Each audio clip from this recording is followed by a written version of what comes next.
Hola, ¿qué tal amigos de Alegría Plena y Bomba? Nuevamente por aquí estas ediciones especiales de fin de mes donde entrevistamos y conocemos a esos personajes que hacen parte de nuestras selecciones musicales semanales a través de Música Maestro Radio y que también pueden apreciar por aquí los videos en YouTube. Alegría Plena y Bomba, el plena bombazo de esquina mundial. Esta vez, esta oportunidad con un músico con un gran recorrido, con mucha historia, anécdotas y cosas por ustedes conocer y aprender acerca de la plena, especialmente algo de bomba, pero hoy estaremos hablando bastante acerca de lo que es la música de plena y las agrupaciones en las que este gran invitado ha participado a lo largo de su vida, que no son tampoco tantos años, como pueden ver, es un hombre todavía que se conserva muy joven, pero con cosas bien interesantes por contar, aprovechando nuevamente la visita en Medellín de Israel Vélez, miembro o fundador de algunas agrupaciones en las que ha podido participar a lo largo de toda su vida y que hoy tenemos aquí en Alegría Plena y Bomba para todos ustedes. Saludos, Israel. Gracias, Gabriel.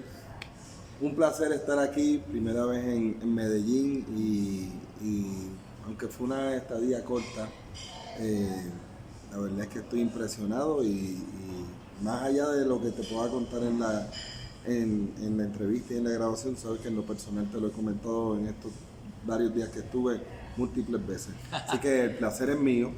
Gracias por la invitación, gracias por siempre estar pendiente de nuestros ritmos autóctonos, de nuestra música caribeña, tropical, puertorriqueña, nuestros géneros autóctonos como son la bomba y la plena. Necesitamos más gente como tú, haciendo ese tipo de trabajo, de investigación, antropología y de todo lo que conlleva el diario de nuestra música. Así que, para que no se me olvide, empezando la entrevista, a nombre de todo el género y de todos los pleneros en Puerto Rico, gracias. No, gracias a ustedes, como siempre les digo a cada uno de los músicos, por hacer música, por hacer esas cosas tan bellas que nos alegran el alma y que son esas creaciones musicales, ese gran trabajo de formar una orquesta y trabajar y hacer muchas cosas con ellas, presentarnos música en vivo, que yo creo que es una de las cosas más reconfortantes que uno puede encontrar. Hablabas de tu corta visita a Medellín, pues te invito a que tomes esto como un abrebocas, como un inicio y que puedas volver en otras ocasiones y podamos conocer otros sitios de esta ciudad de Medellín que tanta gente quiere conocer, pero están abiertas las puertas para una próxima vez. Ya eso es un compromiso. Antes del próximo verano vamos a estar aquí de regreso. Hablando acerca de eso, contame qué es lo que más te ha impresionado de Medellín. Una cosa. Bueno, yo de los colombianos en general y en Medellín lo volví a confirmar o a reconfirmar, es el gran sentido de humanidad que tienen ustedes, y eso se nota a flor de piel, la amabilidad, la empatía, eso donde quiera que nos metimos, eso se siente.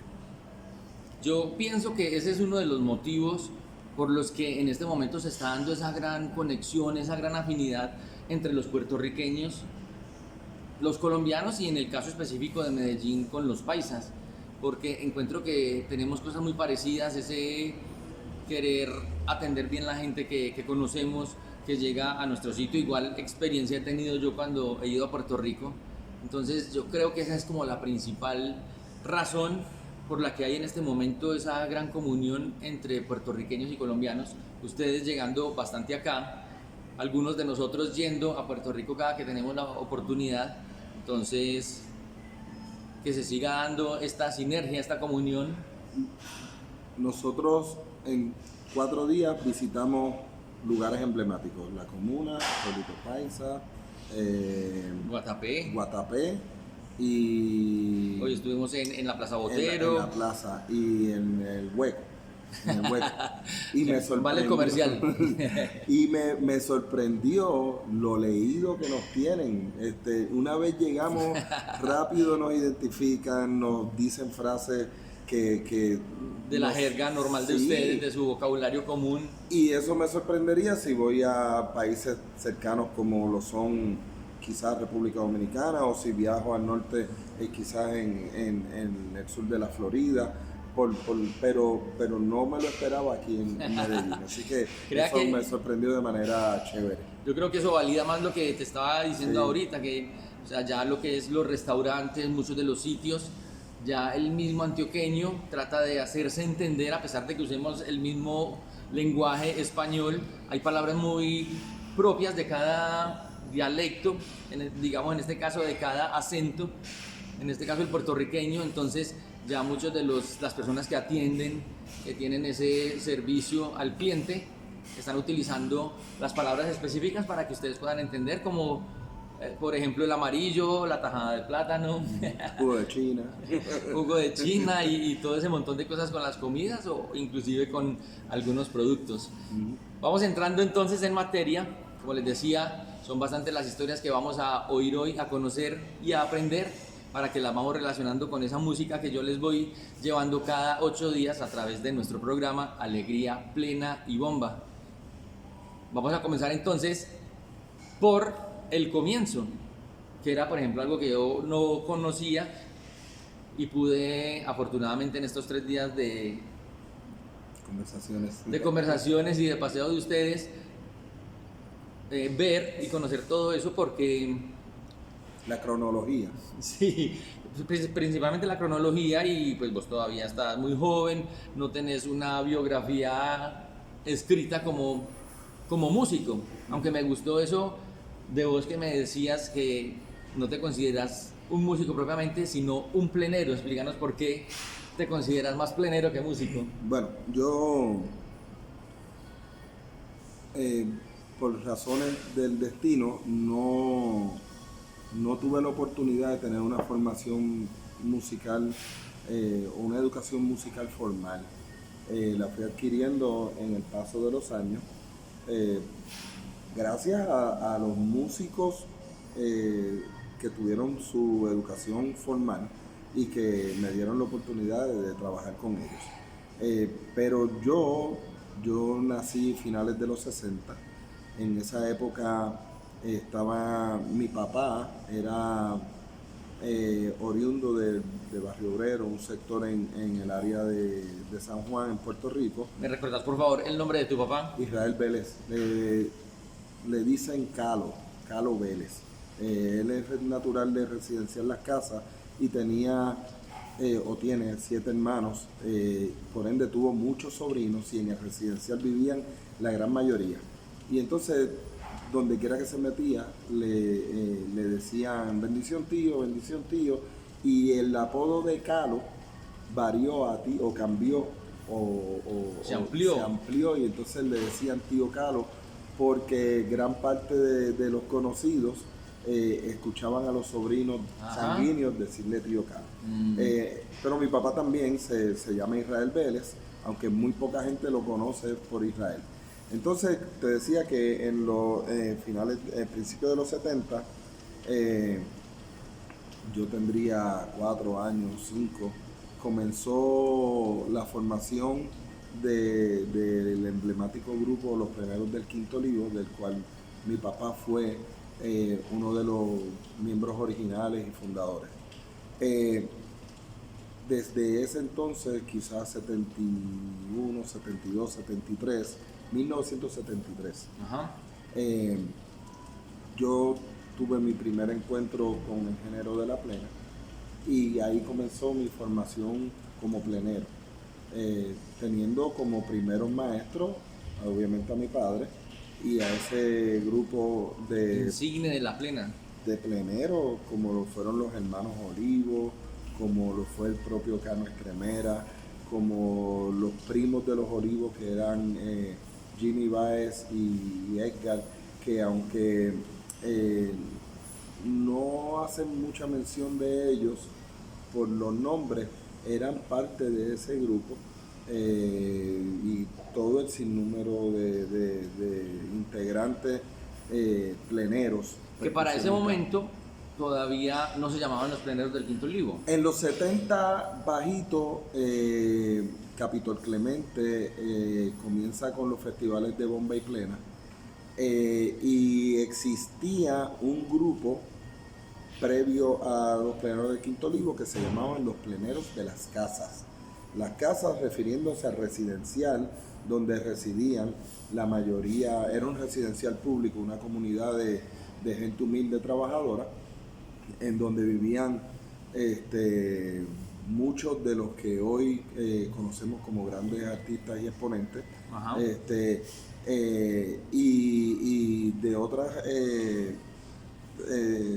tendencias, y por ejemplo Teo Cruz, que fue uno de los primeros baloncelistas, también era de residencial Las Casas, primeros baloncelistas de renombre internacional.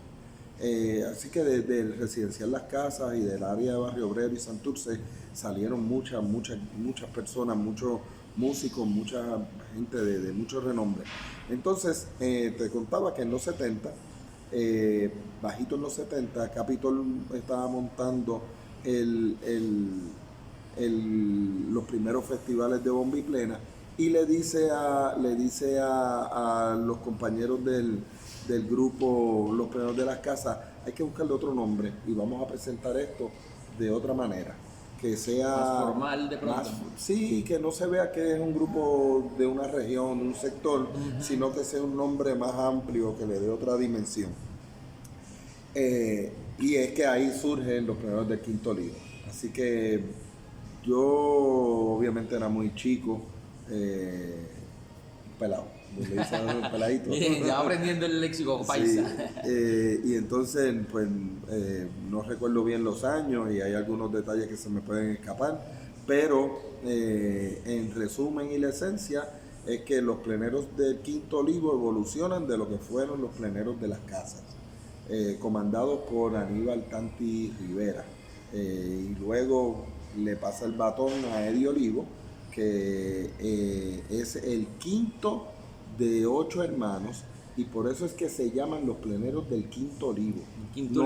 No se hace referencia al instrumento, al requinto o al quinto, hace referencia a que Eddie es el quinto de 8 hermanos. Sí. El quinto hijo. Hablabas también de Tanti. Sí. Que en su honor, en su homenaje, se hizo un tema muy... La administradora. Sí. Ese tema va en Alegría Plena y Bomba. Sí, señor. Continuamos en Alegría Plena y Bomba. Entonces, viviste esta etapa de los pleneros del Quinto Olivo, pleneros de las casas, con tu padre ahí, te llevaba a los toques, a los ensayos. ¿Cómo fue ese acercamiento? ¿Podías tener los panderos en tu mano? Sí. ¿Qué experiencia tuviste para esos primeros años siendo un niño? Pues mira, yo tendría quizás 6 o 7 años y ya conocía los patrones de cada uno de los 3 panderos, y obviamente del huícharo, que es el instrumento vegetal. Sí tenía oportunidad de quizás interactuar con los otros panderos, pero el que vivía en casa era mi papá y era el que hacía... ¿Tu papá era el requintero? No, mi papá era el pandero grande, el seguidor, el que hacía la base. Ajá. Así que mi primer encuentro con uno de los panderos es con el seguidor, y entonces aprendí de mi papá a tocar ese pandero. Entonces... Que esa es lo que recomiendan. Sí, es el pandero, punteador, y ya llegar a tocar el requinto. El requinto. Pero a mí siempre me entusiasmaba, obviamente por la naturaleza del pandero requinto, como lo interpretaba Pepe Olivo. Pepe Olivo, que es mi maestro, mi mentor, y yo recuerdo llegar a las actividades, a los ensayos con una grabadora de cassette y poner la grabadora, sí. Y yo podía ir 10 veces y 10 veces iba y grababa lo mismo, para aprenderme los patrones. ¿Te llevabas esas grabaciones? Sí, me las llevaba para casa. Simultáneo con eso, mi papá, por alguna razón, quería que yo tuviera quizás alguna educación formal, y me matriculó con un profesor de guitarra y que iba a ir a mi casa. Y fue, si mi memoria no me falla, fue 2 veces. En la segunda clase le dije a mi papá y a mi mamá, díganle que no regrese. Eso no es. Mi papá me había comprado una guitarra y entonces,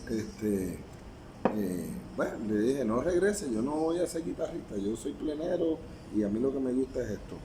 Y bueno, él se fue y me perdonan por lo que voy a decir, pero los guitarristas específicamente, yo le rompí el brazo a la guitarra. Sí. Le quité todas las cuerdas, le quité el puente y viré la guitarra del otro lado.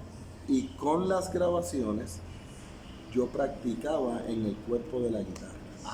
No era directamente en pandero. Exacto, yo vivía en una urbanización, en un sector donde pues no les gustaba mucho el alboroto, el ruido, y entonces tocar el instrumento. Era más cerradito el sonido, más seguro, íntimo, más privado. Y yo podía encerrarme en mi cuarto, cerrar todo, poner el radio, evitar que el sonido molestara a los vecinos, porque un muchachito de 8 o 9 años, un peladito de 8 o 9 años, dando cantazos, alguien se Sí, eso ya después de media hora comienza a fastidiar.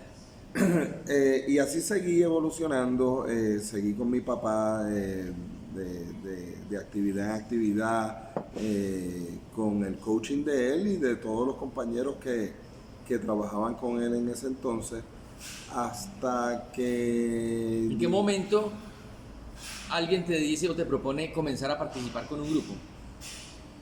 Bueno, antes de eso, quizás como en el 82 yo tendría quizás 13 años aproximadamente, 15 años tenía. Sí.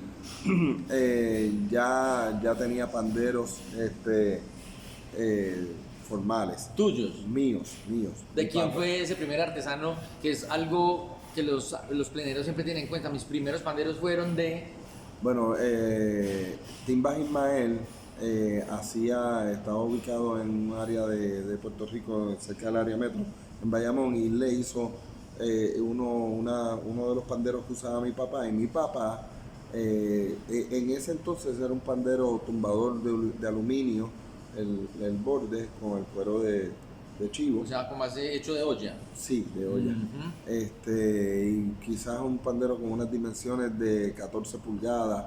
No sé cuánto es en la conversión de ustedes, pero un poquito más de un pie, como un pie y 2 45 pulgadas. centímetros más o menos. Exacto, sí. Y mi papá me regaló no recuerdo si de Navidad o de cumpleaños, me regaló lo que después fue un requinto para mí, pero podía usarlo de pandero intermedio, puntero o de requinto. Y cuando necesitaba utilizar un seguidor y mi papá no estaba tocando, ¿le variaba la afinación? No, me llevaba el de mi papá y ya tenía 2 panderos. Y entonces pues con eso seguí, más inventos que hacía mi papá en casa, pues logramos montar. Siempre, desde que tenía 15 años, yo recuerdo haber tenido un set completo. Y me lo llevaba a la escuela. También. Y me lo llevaba a la escuela y en la escuela. Las siempre, escuelas de esos nenes en Puerto Rico con los panderos. Claro, y siempre hacía mis inventos y conseguía a alguien que pudiera hacer el patrón del seguidor para yo poder requintear.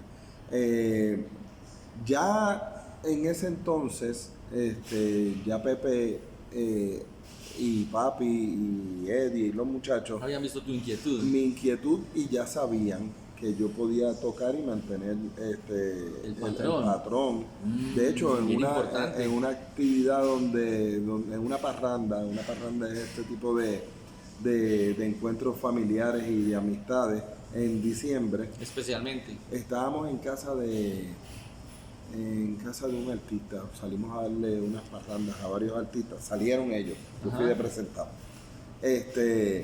Y por alguna razón, Pepe Olivo soltaba su requinto y yo lo cogía. Sí. Y yo lo cogía, empezaba a tocar, y entonces en un momento dado me dio una oportunidad y Eddie y Pepe se me acercaron y me dijeron que tocaba, que para la edad que tenía, tocaba bien, se entendía lo que yo estaba haciendo, no era un disparate. contestando la pregunta, quizás en el 85, 86,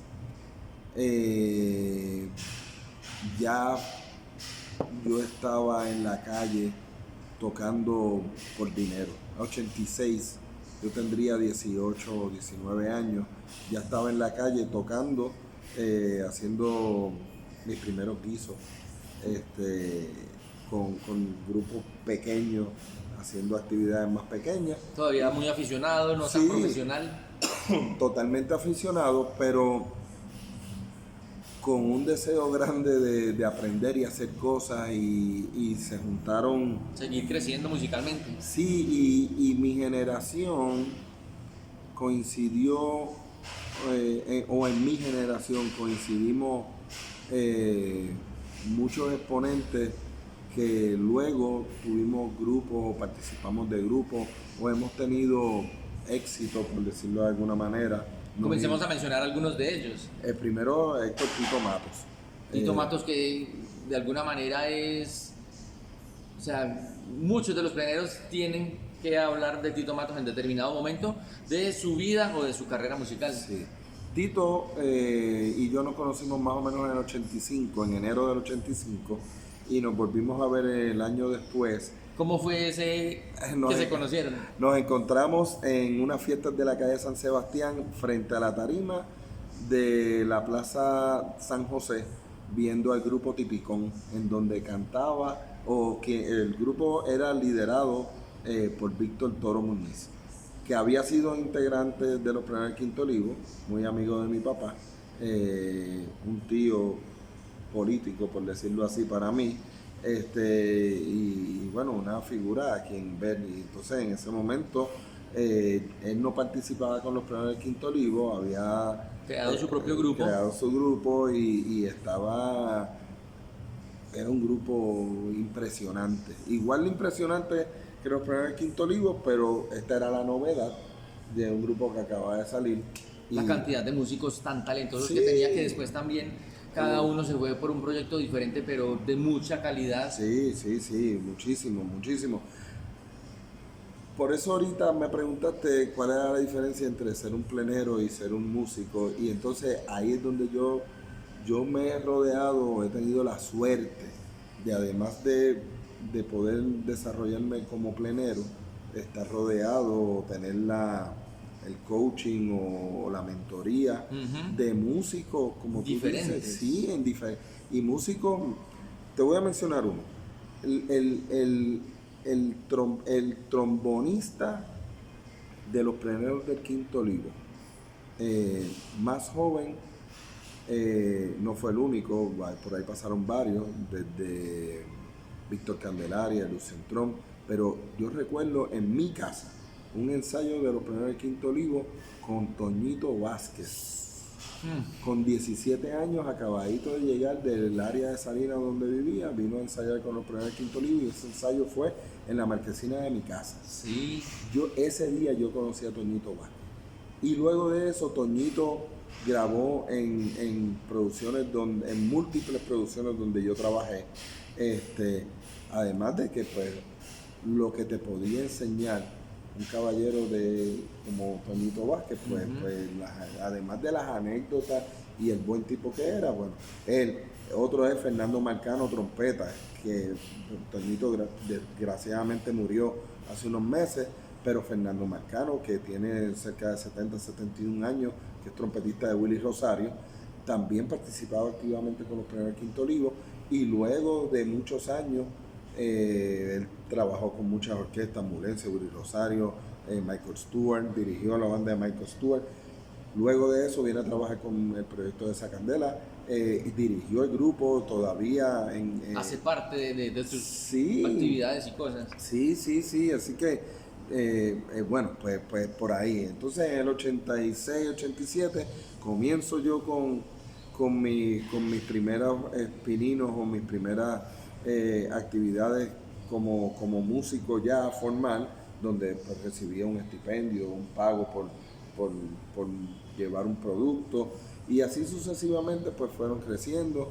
Luego de eso quizás en el 89, por ahí. Bueno, ya en el 87, 88, 89, de la mano o gracias al volumen de trabajo que había desarrollado Tito Matos con diferentes grupos, le era imposible participar con todos a la vez. Ajá. Y tú no puedes estar en más de un sitio a la vez, así que La omnipotencia musical, sí. omnipresencia musical todavía no se ha desarrollado. Claro, pues yo le debo a Tito que me dio la oportunidad y me recomendó para que lo sustituyera o lo cubriera en unas actividades. Y de ahí se da mi conexión con ese otro grupo de pleneros que podemos nombrar como, primero como Félix Díaz, porque él era el artífice de esta generación y ese boom que iba subiendo, más allá de los pleneros del Quinto Olivo. Me dio la conexión, el enlace con los pleneros del pueblo, con los pleneros de la 23. Conocí a Richard Martínez, conocí a... Otro de los personajes de esa edad que Sí, comenzaron a hacer cosas. todos somos contemporáneos. Quizás de esos tres que mencioné, bueno, Félix Díaz es un poco mayor que Un poco nosotros. mayor, John C. también un poco mayor, John C. Martínez. A John C. no me lo presenta Tito, me lo presenta Richard. Ok. Richard Martínez. Y ese es otro de los mentores. Papo Cadena, Chichito Cepeda. No quiero pecar y dejar nombres. Conocí a Willy, a Willy Cubero, producto de la relación sanguínea con Tito, son primos hermanos. Tienen otro primo también ellos. Y así comienzo a interactuar y a participar de... Ahí ya se puede decir que estabas profesionalmente Sí, haciendo ya plena. estaba. Y te voy a hacer un cuento muy corto. Tú podías conocer a todos esos personajes que yo te mencioné, pero algo, aunque fuera un poquito de talento o de sonido o de interés tú tenías que tener, porque no todo el que llegaba y los conocía Se quedaba. se quedaba. Ujú. Era un ambiente bien retante, bien retante. Y Exigente, porque es que los sí, Pleneros del Pueblo eso era fue un proyecto. grupo de unos músicos de una calidad Sí. haciendo plena, lo que crearon, lo que inventaron con los panderos, patrones, los los patrones llegando a hacer otros ritmos, Sí. de Cuba especialmente, de otros tipos de música latinoamericana. Entonces, para llegar allí a hacer eso, tenías que tener una base sólida, Sí. que así no sea de una escuela musical, pero sí haber tenido un recorrido como en el caso tuyo. Sí, yo le debo mucho a la formación que me dieron de manera formal, porque aunque no me dieron un certificado como graduado de los pleneros del Quinto Olivo, o graduado de los pleneros del pueblo, o graduado de la escuela de Félix Díaz, pero como tú dices, requería tanto estudio, tanto interés, tanta práctica. Yo iba no temeroso porque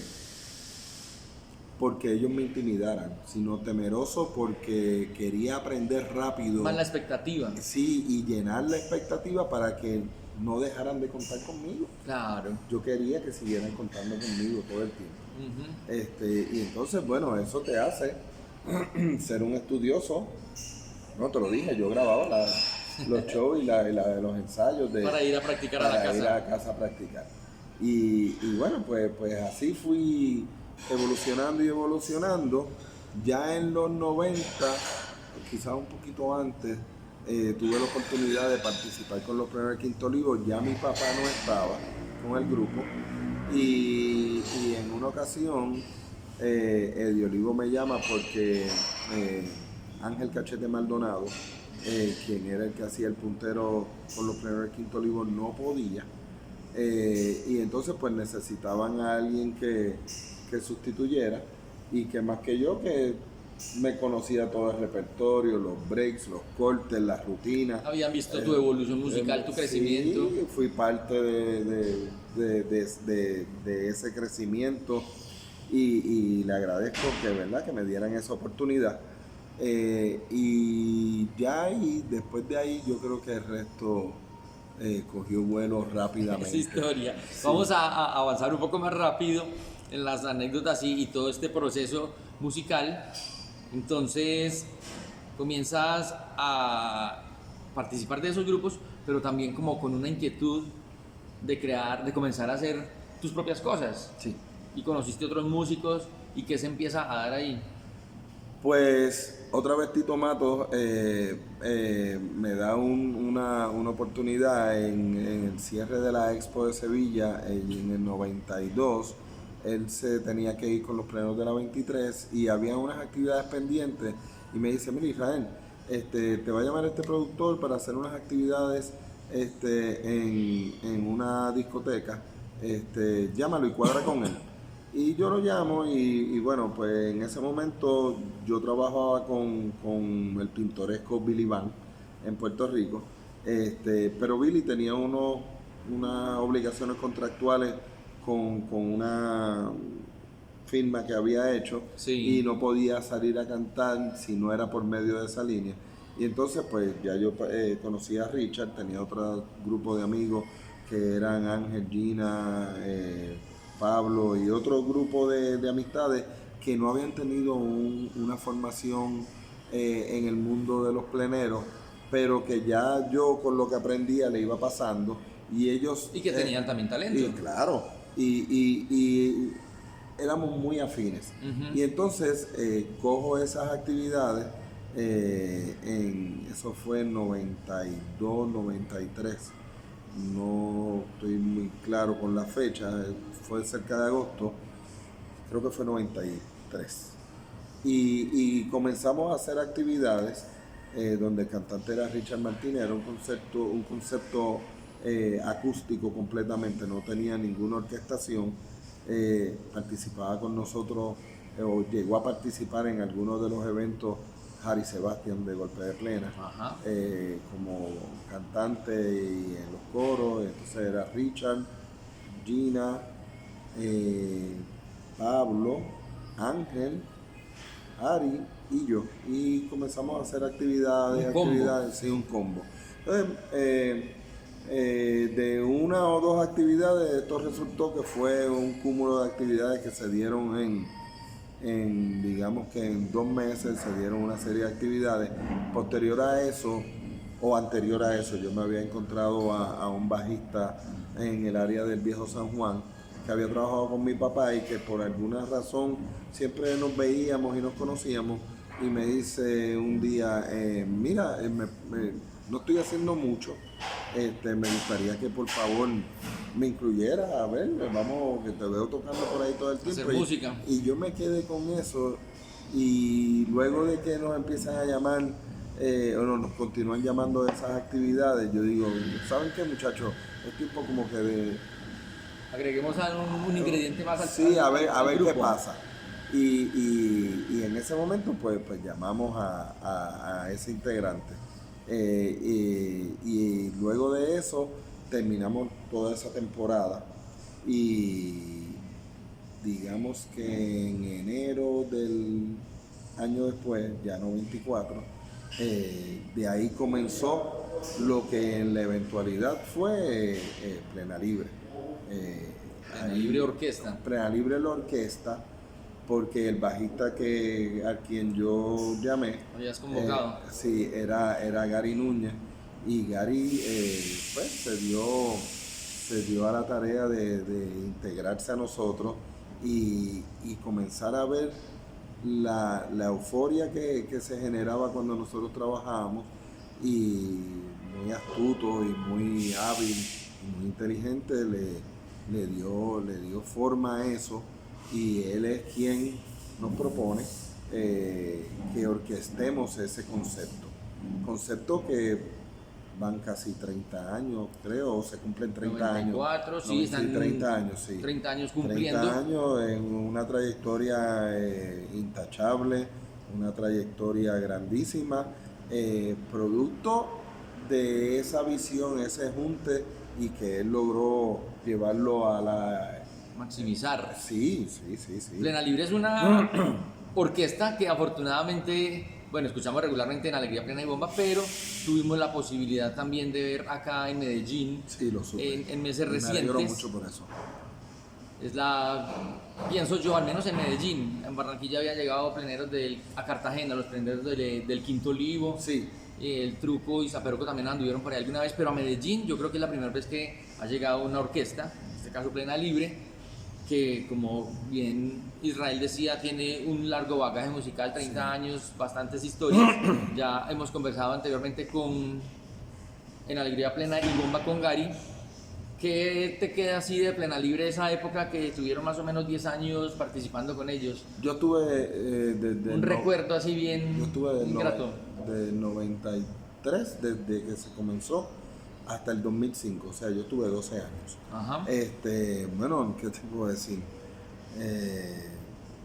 Nosotros era inimaginable lo que la cantidad de experiencia de lugares que visitamos, la efervescencia. Yo logré viajar el mundo.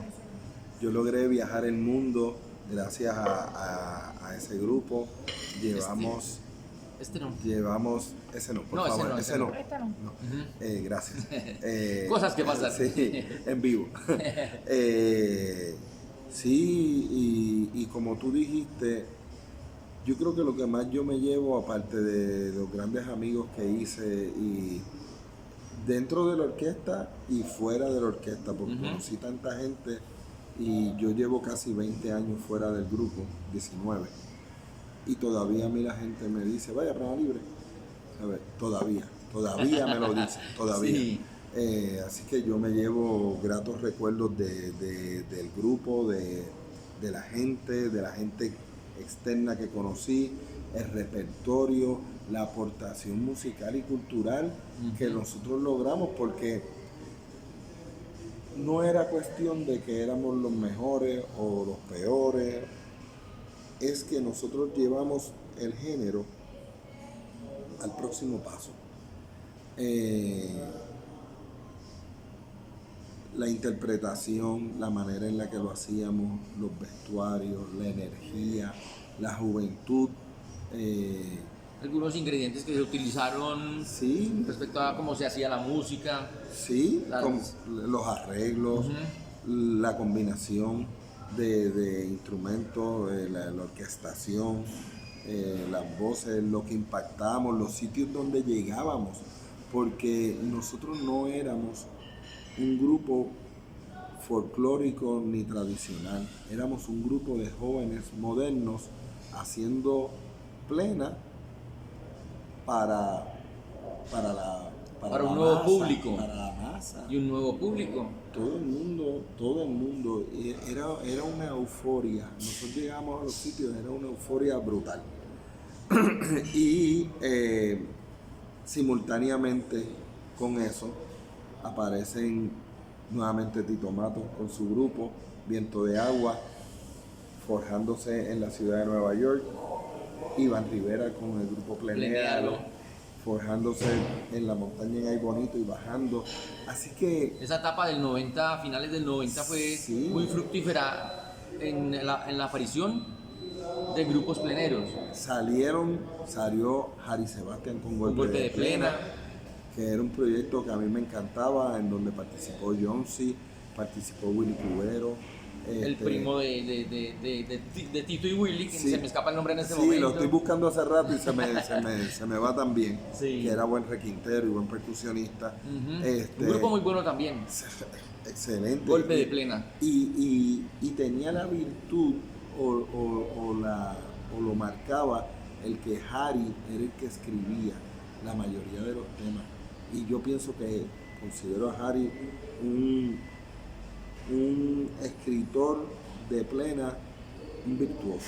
Sí. Él podía plasmar casi cualquier cosa que él quisiera decir y le salía tan fácil. Además que interpretativamente es muy rico también, Sí. juega mucho con el ritmo. Sí. Yo alguna vez le decía que encontraba unas cosas muy parecidas a Ismael Rivera. Sí, pues tiene esa escuela, además de que él era muy amigo del Cano Ajá. Cano Estremera, Sí, y el señor. Cano lo coachaba muchísimo. Ujú. Sí, Sí. lo coachaba, y bueno, pues esas cosas se dan. Luego de eso surge la fusión entre los Peleadores del Truco y el grupo Zaperoco, También por y ahí que para se esa llama época. Truco y Zaperoco, surgió Punto y Aparte. Punto y aparte, Punto y otra Aparte, escuela entonces, grandísima. Punto y Aparte, que reunía, en ese entonces estaba Félix Díaz, Eric Budet, y El mismo Richard. Martínez, Ujú. y otra vez el grupo musical que venía detrás, la orquesta, eran amigos que nos compartían y nos daban de esa formación musical, o educación formal musical que nosotros no teníamos, pero como estábamos todo el tiempo ahí, pues nosotros Sí. decíamos, tú sabes, seguíamos absorbiendo y absorbiendo. Y bueno, pues de ahí siguen surgiendo cosas, hasta que finalmente yo me retiro de Plena Libre. Sí, en el 2005. Y yo me retiré de Plena Libre en febrero del 2005. Y en mayo recibimos una oferta para trabajar en la campaña de publicidad de Félix Tito Trinidad para una pelea que iba a tener. Boxeador, Un boxeador boxeador. puertorriqueño muy famoso. Sí. Y entonces nos ofrecen que hagamos el jingle para la campaña. Eso que todavía tenés algún audio de eso, por ejemplo. Puede ser. Bueno, habremos de Puede ser. buscarlo y presentárselos en la edición que hacemos de esta entrevista. Entonces, Para radio. Entonces, eso llega a Keivan Vega. Sé que brinqué muchas cosas, ¿verdad? Pero llega a Keivan Vega, y Keivan se comunica conmigo, y se comunica con Kevin, su hermano, con Yesenia, la esposa de Kevin, con Víctor Muñiz, todos ex integrantes de otra orquesta en la que habíamos participado. Y entonces decidimos juntarnos todos estos ex integrantes, montar esa campaña publicitaria y darle forma a lo que iba a ser el proyecto de Sacandela. O sea, Así desde comienza. ese momento habían entonces dos objetivos: hacer la publicidad de la campaña, de la campaña ya, y comenzar a desarrollar el propio grupo de ustedes. el grupo Sacandela, con una propuesta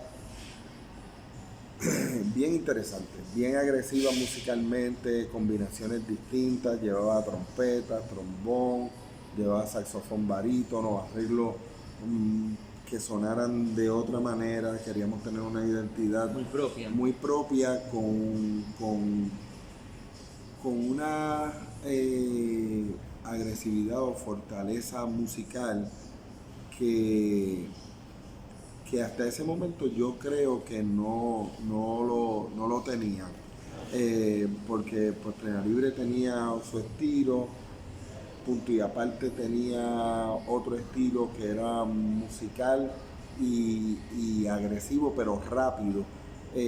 Viento de Agua tenía esta propuesta musical más Moderna, jazzista. un poco jazz, esa es la palabra.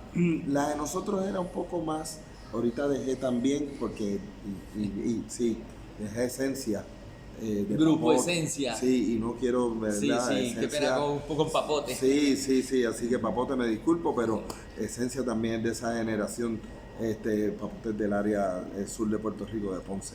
Entonces Pero- hacen la campaña Sacandela, comienza a hacer presentaciones, todavía no graba, No, nosotros pero fue de es un esas, boom. fue de esas cosas. Nosotros, el primer disco salió en el 2007 De Sacandela. de Sacandela. Desde el 2005 nos tomó Que 2 por acá años. tenemos, para que lo conozcan, Sí. primer disco de Sacandela, año 2007. Echando Candela se llamó ese disco. Y si tú te fijas, la carátula tenía sus particularidades, parece un rollo de película Ajá. que va revelándose. Se va dando. Sí, aquí tú no puedes definir, de este lado, tú no puedes definir qué es. Y tú vas viendo cómo se van revelando Los rostros y los las imágenes. rostros hasta que finalmente llegan. Vamos a acercarlo acá un poco. Hasta que finalmente llegan. Y Ajá. esa era la idea de que la gente viera cómo fue. Cómo iba fluyendo, cómo se iba formando Sí. el proyecto Esa Candela. Sí, en ese disco, además de los integrantes, los ex integrantes que veníamos del otro grupo, los integrantes que se plasma como los originales, que fuimos Víctor Muñiz, Gina Villanueva, Kevin Vega, Keivan Vega, Yesenia Álvarez a Israel Vélez, participaron en los coros que no estaban de manera oficial, pero sí participando tras bastidores y ayudándonos. Giovanni Lugo, Ajá. que también había sido compañero en el otro grupo, y Carlos Manolo Avilés, que también había sido, ellos nos ayudaron muchísimo con el concepto, con coros, con voces, con temas, y ahí se suman Eliud Cintrón, Moisés Nogueras, el trombonista de Gran Combo, Diego Centeno, que aunque no es fundador original, fue nuestro primer timbalero en el grupo de manera permanente, y aportó muchísimo por su conocimiento y su experiencia. Javier Quintero, que es el arreglista y es quien le da la personalidad al grupo. Edgardo Rivera, Rafael Bodo Torres, Pianista. que él fue el productor del disco, y que también había trabajado con nosotros en el otro grupo. Denis Lebrón, el hermano de Nelly Lebrón de Paracumbé. Nelly nos ayudó en los coros también, así que hubo mucha gente, y además de la gente que participaba adentro, nosotros tuvimos el respaldo de tanto los promotores, el público, compañeros artistas, cantantes. Este disco lo distribuyó Camina los Records de Gilberto Santa Rosa, que sin ningún interés nos dijo: yo voy a distribuir el disco, me gusta el producto, yo quiero que el producto eche para adelante.